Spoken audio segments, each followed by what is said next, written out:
35, that's the approaching anniversary of the Sunshine Skyway disaster.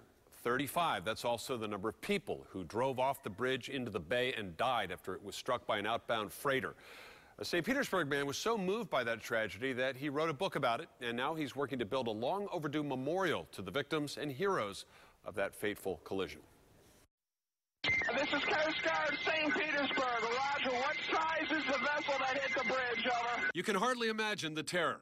In the gloom of an early morning storm, the freighter Summit Venture veered off course, hitting a support column of the Skyway Bridge. There is a report that there are people in the water. After a section of the roadway crashed into the bay, cars, trucks, even a Greyhound bus with 26 people had no time to stop before driving off the edge. It's become over the years a lot like, where were you when you heard about the Kennedy assassination? Bill DeYoung thinks about it every time he crosses the new, rebuilt Skyway. Anybody went over that bridge who lived here, you always had that thought in the back of your mind. Having written a book on the subject, Skyway, DeYoung knows all the details. How 56-year-old Wesley McIntyre was able to free himself from his sinking pickup truck and swim to the surface to be rescued by the crew of the ship that rammed the bridge. He was the only survivor.